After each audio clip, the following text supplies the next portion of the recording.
So there might be a few other registered folks coming in. Like I said, some folks are coming from class, so they tend to straddle in, but that's okay. What we wanted to do today was talk about online discussions. Obviously, you folks are teaching online, and you probably use them often in very different ways, very different disciplines. So we wanted to throw out some ideas and some tips and tricks that we've learned over time, and things that faculty and students have actually been working with that we've helped. And then we also wanted to kind of conclude with a big discussion and maybe swap some ideas of what you are doing, what works, what doesn't work. So, as you know, I'm Rachel from Instructional Development. And I am Andrew, also from Instructional Development. So we wanted to get started. So we'll kick off with a little bit of a pro and con list. So most of you have probably been using discussions already. So we want to know what you consider to be the pros and the cons as an instructor, what you think as a student a pro and a con might be. Throw them out there. Rachel's going to collect them all on the board on that side. Super informal, again, lunch learn conversation. Throw them out there. What works? What doesn't work? What do you like about them? What do you hate about them? I guess comparing it to an A class, I like that everybody has to have a say in participate as opposed to the ones who raise their hand, few. Yeah. Okay. Next. Can be time intensive. Can be time intensive. Time intensive for just students, just faculty, both? Both. Both.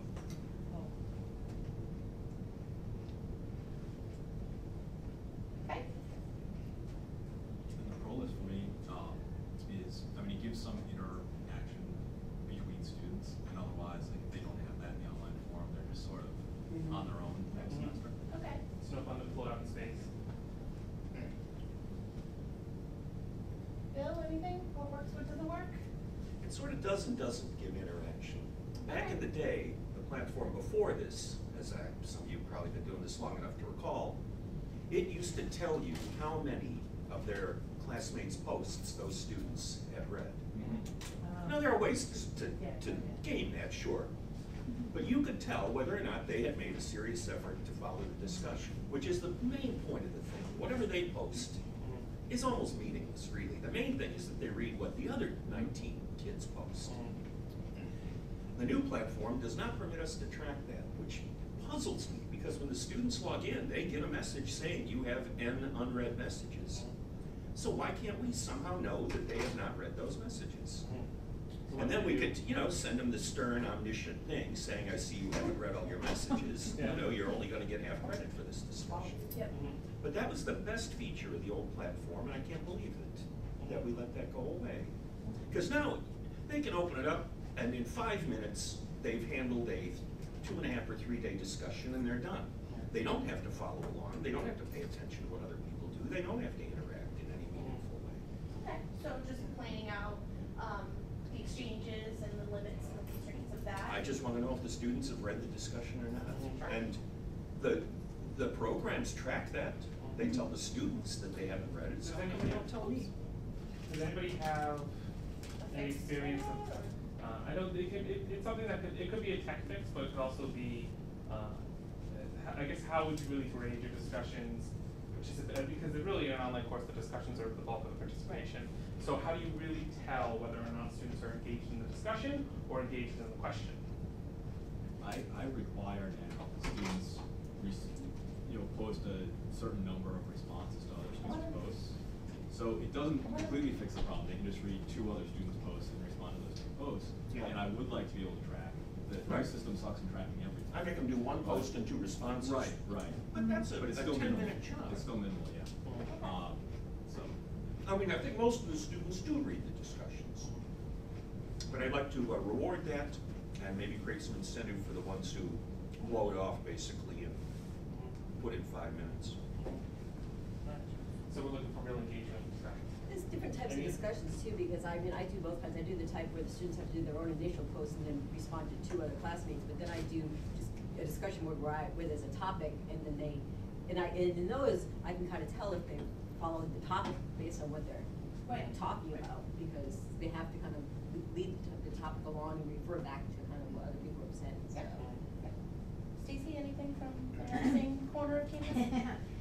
Well, what I came to mind, what I was going to say is that if it's well-developed question, then you really do get an understanding of what they do grasp. And what they don't, which is tricky. But can be fruitful. Yeah. Right, the con is if it's not well-developed, they just regurgitate over and over and over the same thing. And that's one way to tell they read other people's, because they all say the same thing. Right. So. Not a good part of that, but, yep. I think the best things for online discussion is they have sufficient time to think a little bit carefully and very deep thinking, and could be much better than face-to-face and jump some words and then suddenly say, well, I forgot what I'm trying to say. But online is very, I can see much deeper thinking and then put some words carefully and could be done. And on the other hand, based on my observation, the interaction is somehow could be weakened than face-to-face because as we say, how many people really look at back again, iteration again? Probably not. And just one post and that's it. So if we wanted to post some kind, you must have at least 2, 3, not realistically achievable. And some you say, oh, you're good, and that's it. Yeah. So right. Good posting. Yeah. So that's also, that kind of ties into what Stacey was saying about the well-developed prompt and really kind of head them off as what you think they're gonna just minimal will be, so try to head that off. Good point. So the initial prompt was, what do you like about discussions, what do you not like, what's the pros, the cons, what works, what doesn't? For you and for students. Yep. Not trying to push up. I know. I can say I had a discussion about it a couple of days ago with someone, comparing face-to-face and online discussions. And online discussions have you can really think before you speak, you have a moment before you have to press submit, you're not on the spot, so to speak. And that's good because the end result of what the initial posts are more polished. Depending on the discipline, it might be backed up by quotes or a research link or something. But part of the face-to-face benefits were, there's some beauty in the spontaneity of what a face-to-face discussion can do, and then it can go off, especially on personal experiences. Unless you really build it into your prompt, sometimes it's tougher to get it out of online discussions, and you lean more on the readings or they lean more on some of the research for the content.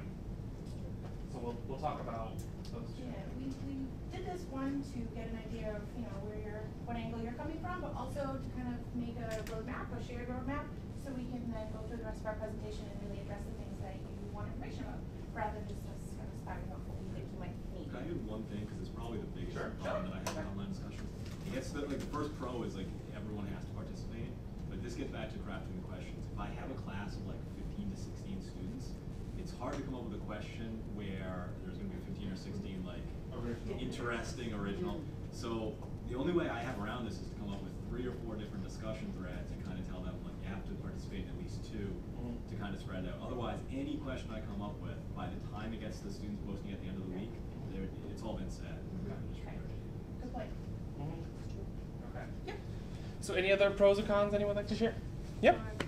For one of my online classes, I use that discussion board for asking students for introduction, and that's part of the participation rate. And then the introduction, the students introduce that what they have experienced. Sometimes they say they set up this business, and then after several years or after 30 years, they're coming back to school, things like that. So I think it's helpful, and some other students actually responded to this student, and some other, the student get some interaction and see different background of their customers. So it's kind of.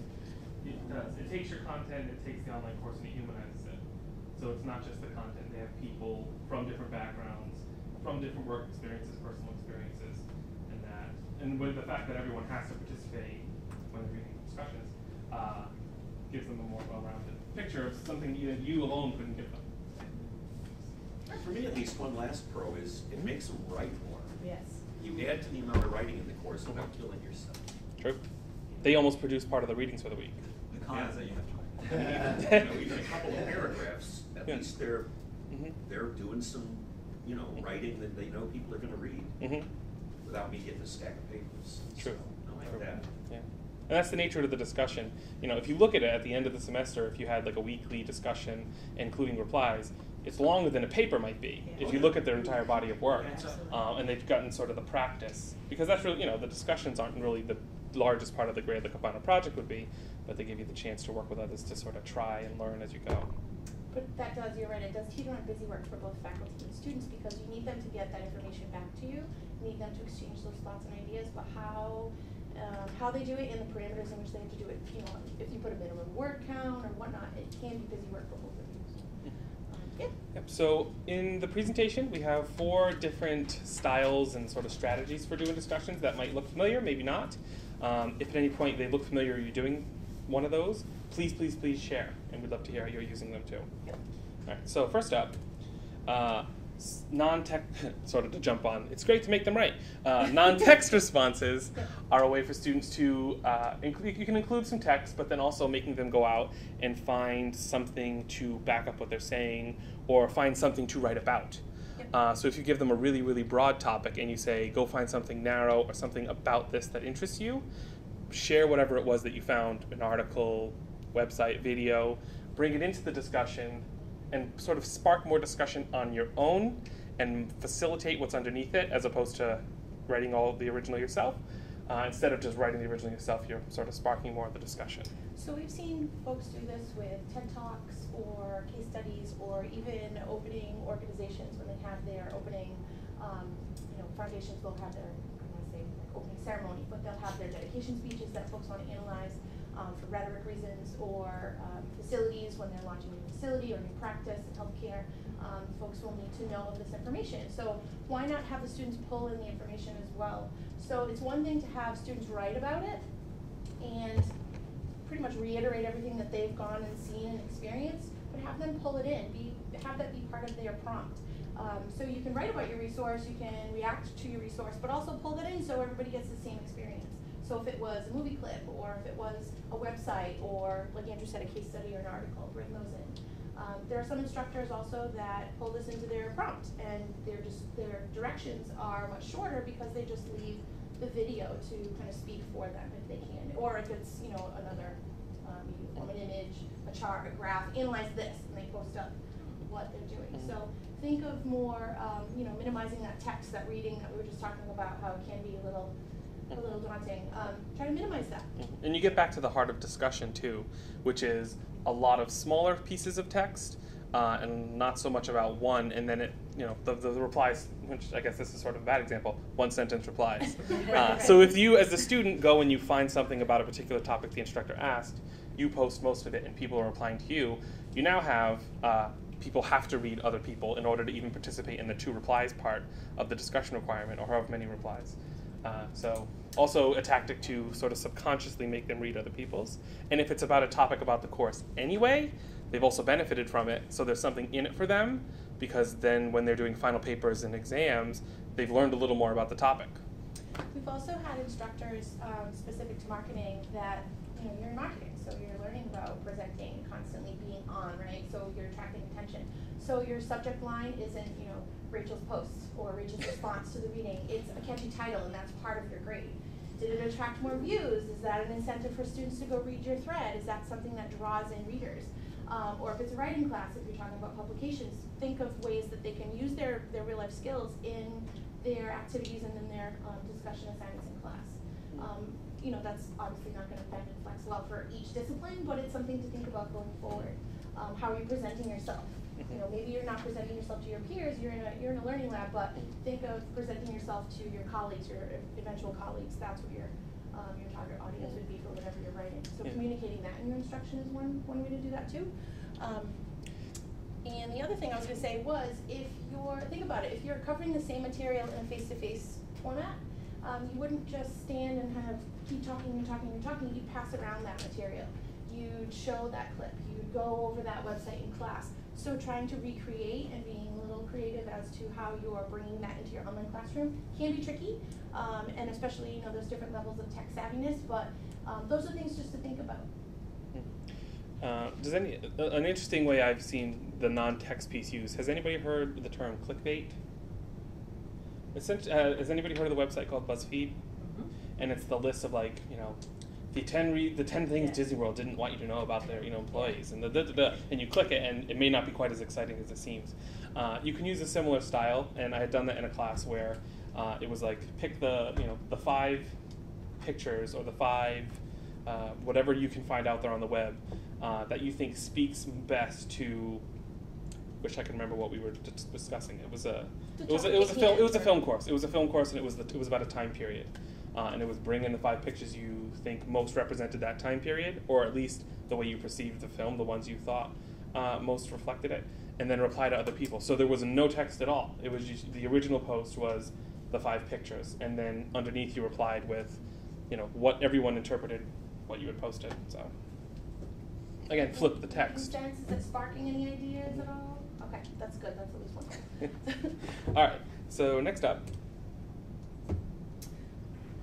Sub discussions. Sort of made up the term, but essentially it's the idea of group discussions, which many of you might have done. Kevin was just alluding to that. What he does is he breaks it down. Something that looks like this, where there is a group tool in Blackboard in my courses, and it's great, but sometimes they don't really need to be separated out. It's just you want them to talk about different things. So this was a discussion about Salem witch trials. So the history course studied what happened during the Salem witch trials, and then they also watched The Crucible, which is a film based on Arthur Miller's play about the events during the Salem witch trials, but there's some fiction threaded in there to make the story his own. So what they had to do was, in groups of 4, they just the instructor just went in, made a thread for each group with their names on it, same old discussion tool you've always used, and they just had their names on it. So this one's Winifred, Sarah, Mary, and Billy, and Emily, Jenny, Dave, and Ernie. They just had to click on the thread with their name in it, and they had a small discussion among 4 people, and they were more accountable to each other. John? This is very interesting because when I teach it online courses several times, and in my mind there's so many questions, and I have to take this opportunity to thank you, Chris and Rachel and Rachel. And every time I have a question, and I said, wow, I'm stupid and hard. This should be figured out. But anyway, let's follow this question. And can we use my courses to set some kind of group? Instructor cannot see what they discuss. Why? Because I found some group use Google group. Why? Because they don't want to the instructor to know what we are talking about. That's interesting. This is I found this is interesting phenomenon because this is a class, my class. They don't want to miss this professor might offer and something like that. So can we do this? Within my courses, no. You always have control over whatever's going on in your domain. But if you're working on, this is more just like a theme discussion of like a week. But if you're having them discuss or work on a project as a group and you give them a private space, you could even just tell them, do it however you want. I've given you a discussion board. If you want to use it, that's great. If email works better for your group, feel free. I just need to see the final product. Or if you need to see certain deliverables, you just say, as long as you deliver me X, Y, and Z, do whatever you like, however you like, as long as I get that. But if it goes wrong, and I couldn't see and couldn't help you, so you kind of have to give them the option. But I'm in favor of, if students want to try their own thing, you can give them the standard, but why not? And sometimes you don't know, and they'll produce something you're like, that was a fabulous idea.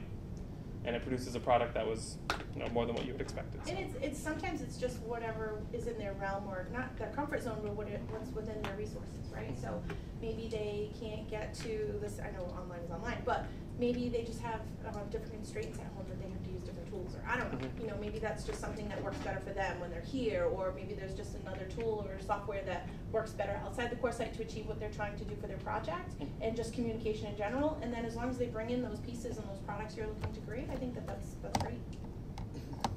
And for this particular activity, it was sort of related to the story here and the history, where in the groups, each person in the group needed to pick one of the people who was, the characters, or that they were real people as well, from the Salem witch trials that was also featured in The Crucible, and then each person, each one of the 4 people had to say, here's the person I picked, here's some things from the story that were true, and here's some things that were actually false, and here's the reality. So they had to use their historical knowledge and then also interpret the film to figure out what was real and what was either altered or not necessarily true about it. And then they just have a very general, and reply to the other people in your group. And the beauty here is that there's only 4 people in this discussion, so there's some built-in accountability, and it's really evident if you don't do your replies. So you have a really intense, more focused group of 4 people discussing, as opposed to 15 people all discussing at once, or 25 people all discussing at once. So it breaks it down, and they have a more involved discussion with a smaller amount of people, where you're going to get the engagement, and they can read all 4. They can go poke around and read other groups, but the idea is to really have this small, focused discussion. And also building that into the instructions. So you said, they go and they do their 10 minutes, post once, reply twice, but that accountability isn't just to you anymore, it's to your peers because there's a smaller group to focus on. Mm-hmm. So my 3 peers are going to know that I'm not pulling my weight. They're not only going to tell Bill that I'm not pulling my weight, but they're also going to let me know, and I'm going to feel it more, and there's double layer of accountability there for students. And that's one way to do it. Another way to do the same model using the same example is in the discussion prompt or anywhere else in the course. You can let everyone know what character they're assigned and say, this, and this, you're assigned to Abigail, and the thread is actually just labeled whatever topic or Abigail or whoever it is. And then John would be the next folks. So the students know where they're chiming in, they still have that designated area, they still have that designated topic that they're responsible for, but it's just a way to break that up into chunks. Mm-hmm. And a piece of ensuring they're able to reply is just a small part of the directions here. They had to post their original responses by Thursday and their replies no later than the end of the day on Sunday.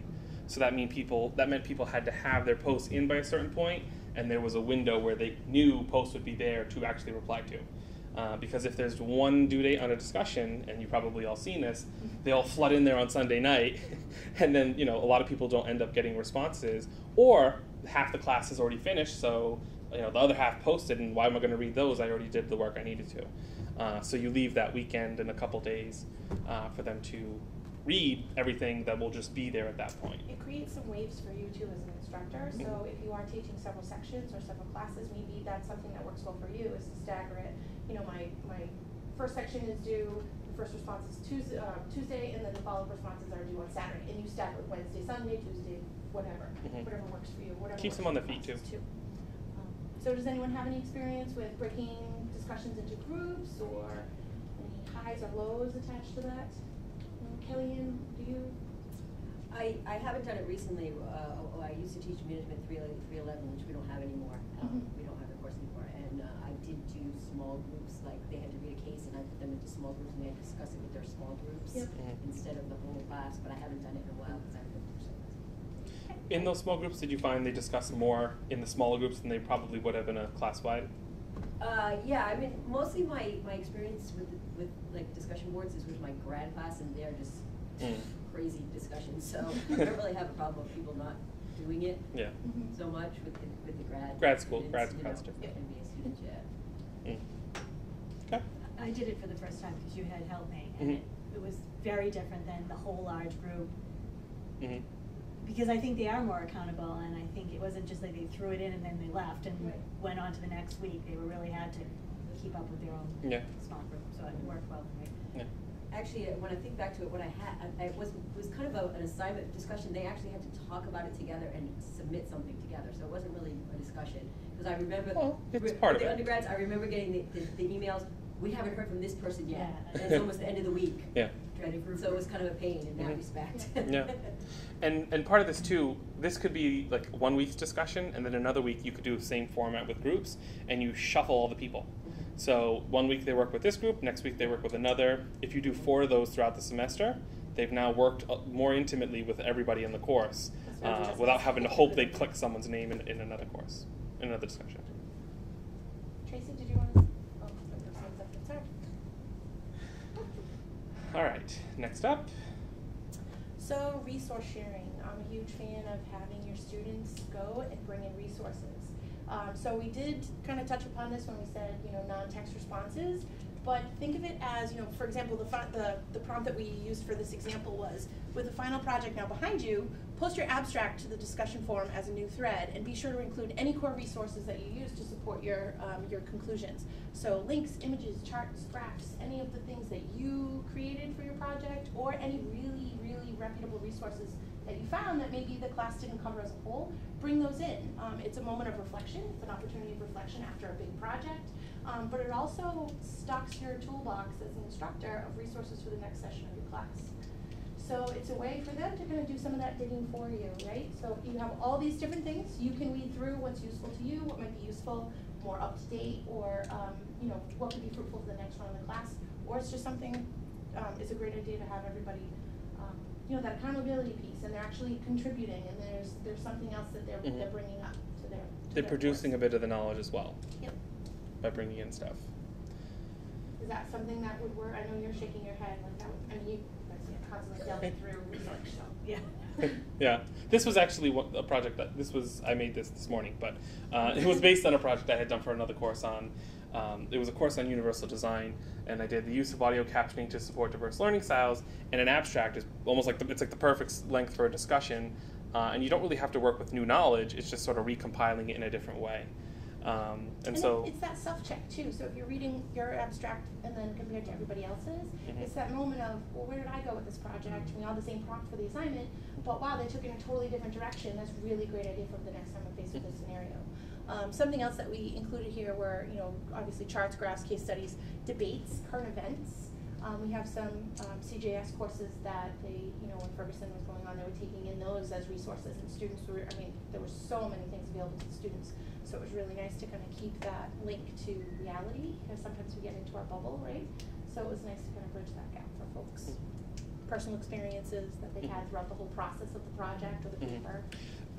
Another person who was in, you know, it was a grad course in particular that I was in, but they were working somewhere. They did a project on, I believe it was a more general, like, physical space accessibility.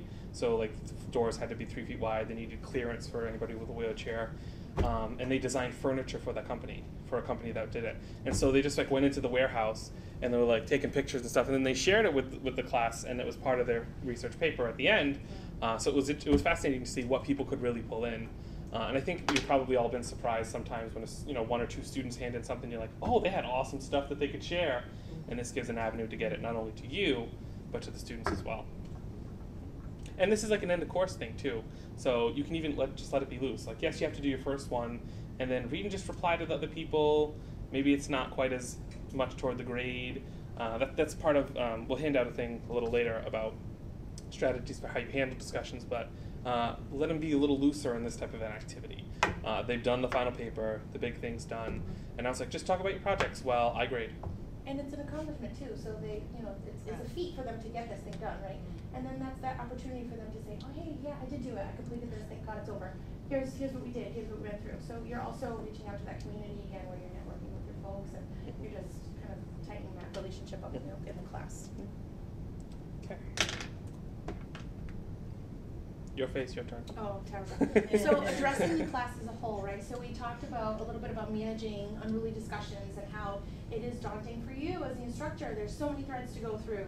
How many do you really have to reply to every single person and redirect all those misconceptions, or when folks get off track, or how do you reel them back in? So one simple strategy is to address the class as a whole. Nothing prevents you from going into the discussion forum and just creating a new thread, huge letters, class, please read this, and then offer a summary of where folks are at. I do that. I do my final thoughts. Yep. Perfect. And I talk about, I kind of summarize some of the things that happened during the discussion, and then I kind of lead them in some other directions that can relate to it that maybe they didn't cover. Yep. And then it's that treasure trove at the end that the students are actually looking for if it becomes routine. I know that no matter what's said, and we can kind of go where we need to go in conversation, just like you would in a face-to-face class, then the instructor usually says, okay, great work, here's what we really need to take away from this. And you can pull in what other people said in the class, and Yep. it gets everyone sort of fulfilled at the end. They look forward to hearing that. So ways to do that would be text, or some folks just think it's more convenient to just pull up a video and kind of record really quickly. If that's your thing, that's your thing.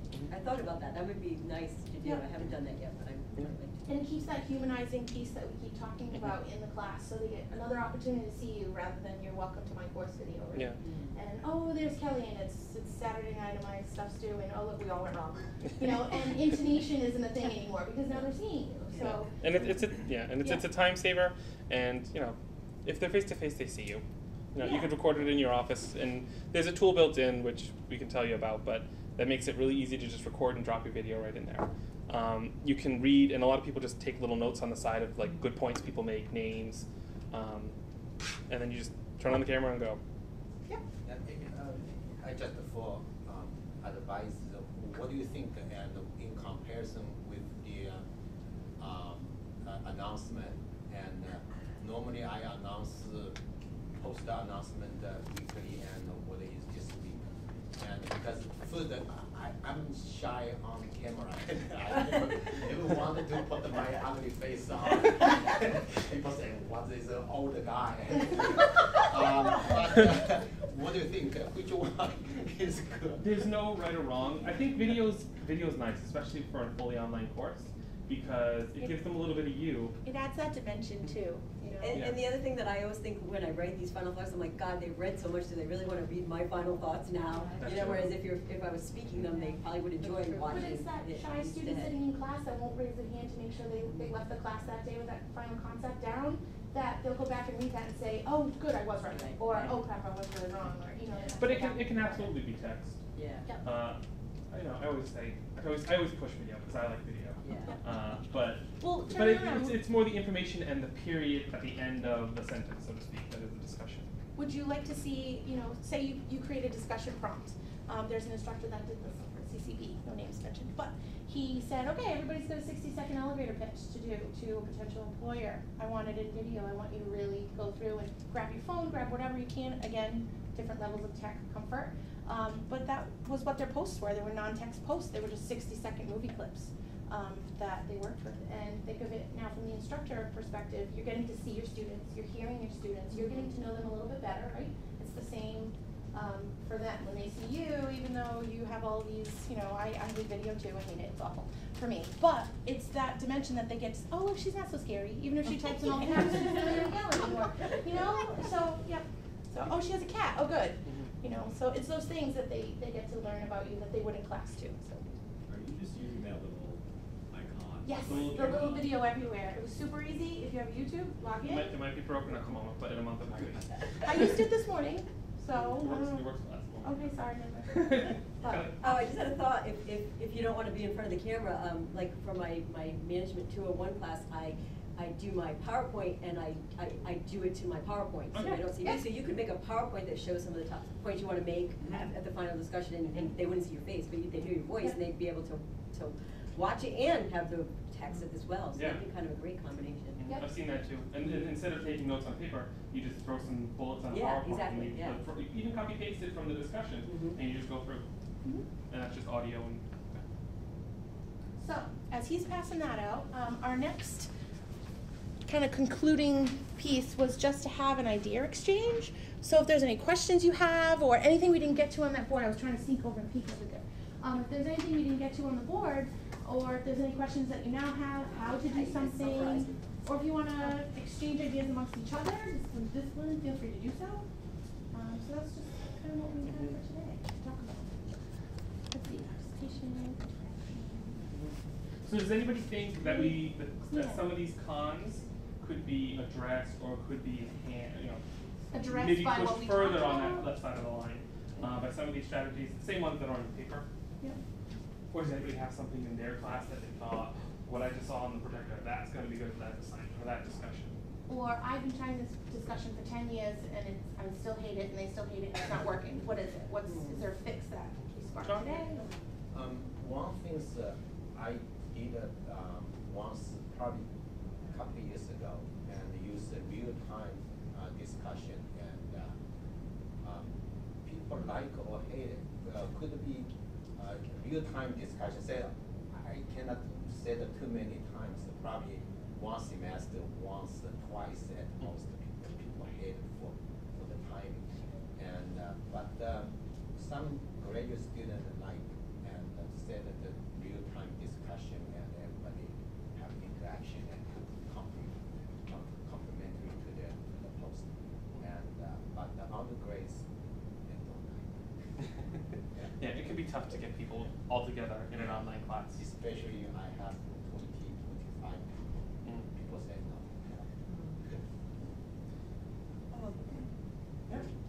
I have two things, but I forgot one, so I'll say the other one. One thing that's kind of, worked well for me, because at first it wasn't working well. This is my graduate course, and I would do discussions, and this is just a discussion where everybody just responds and they talk about a topic, like maybe CEO pay if it's too high or something like that.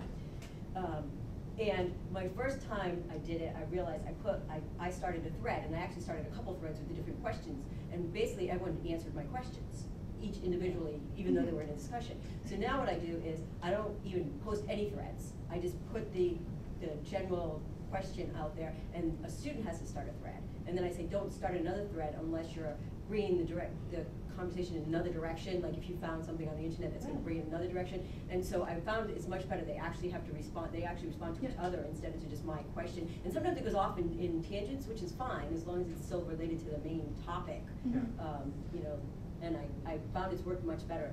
And those numbers, starting threads. Yeah, and those numbers usually work in your favor. You know, you'll probably find 4 to 5 students who will have the original sort of early posters. That'll give you the original foundations for people to work on.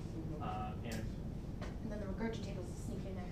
Yeah. But it's harder to regurgitate because now it's not 3 threads over. It's just right there. It's underneath someone's exact same comments. Right. So. Right, and then it just looks dumb if you just answer the question at that point because there's so much more before it. Yeah. Some people still do it, but that's one thing. I know my other thing was another thing that I do that I like is this is when I have students do an initial post, and then like maybe they read a case and they have to do an initial post to it, or I have them watch a movie about leadership or teamwork, and then they have to do an initial post and respond to 2 classmates. And so what I do is I moderate the discussion, so I keep all the initial posts private until the day that the students can start doing classmate responses. Because this was first time in my grad class, and somebody said, oh, like everybody can read what I wrote, you know, before they write their own. So this way nobody can see what anyone else has wrote in their initial post. It's a pain because you have to go in and moderate it, and you can't forget when otherwise you get emails saying I can't read anybody's post. Or the post first. In order to access the discussion board, you have to start a new thread, and so you don't have to do anything. It's just as long as you set it like that. Oh, so until they start a new thread, they can't see anybody's.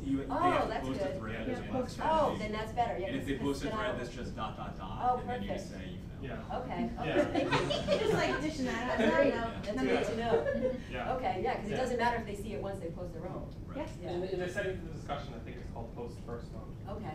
As opposed to the standard. Yep. But when they click on the discussion, it says, you will not see any posts in this forum until you make at least 1 post. All right. If you do that, make sure not to turn on that they can edit their posts. I was just gonna say, Because after they a couple freak weeks out. up, they Yes, I right. can post like the letter B, Yeah. and then go back, I'll see everyone and then edit my post. Yeah. So if you have that on, don't let them edit their All right, posts. that sounds good. Or you will get that occasional student that they took the assignment directions in a whole different direction than what you intended. They actually do the post first. They post, they see everybody, they see where they drastically went wrong, and then expect that frantic email at like 2 in the morning. Oh my God, I'm on fail. Yeah. I did it entirely wrong. I didn't even do this. Yeah. You know, so just Yeah. expect those kind of things. But And you can mix it up too. Maybe that's appropriate for 1 week, not another one. Right. Maybe 1 week's, and that was part of something that's written on the paper as well, in the lower part. You don't have to do the same thing every week. It doesn't have to always be a post first. Doesn't always have to be a post once, reply twice. 1 week can be just groups. 1 week can be, maybe there's no discussion. Maybe they just do a reflective journal. Maybe they do a peer review critique instead of something with the topic. For the writing intensive courses, that group model where you're just creating the threads for the group, and that ends up being the tree of their revision. So it's nice tracking for you, Bill. I don't know exactly how you go through and you grade the revision process for drafts or anything, but it's nice maybe just to have that preliminary brainstorming session with their peers in a small little group. There's a comfort zone there. They feel a little more connected with the folks that they're working with. They can swap drafts, get some critiques, and then really make their assignment submissions to you. I use small groups for assignments in my fully online classes, but my blended classes are either 30 students or 40, so It's tough. really it's not practical to subdivide out like that. Well, you except have for the perk assignments. of blended too, so you do have that time to work with where you're face to face a little bit, so you can kind of use that I know there's some schools, I'm not in favor of this, that actually, and I've been in years ago, they'll let the online classes go up to 60 people. Mm-hmm. So the only survival mode is group discussions with the instructor. But not so big, so I'm glad we're capped in the 20s.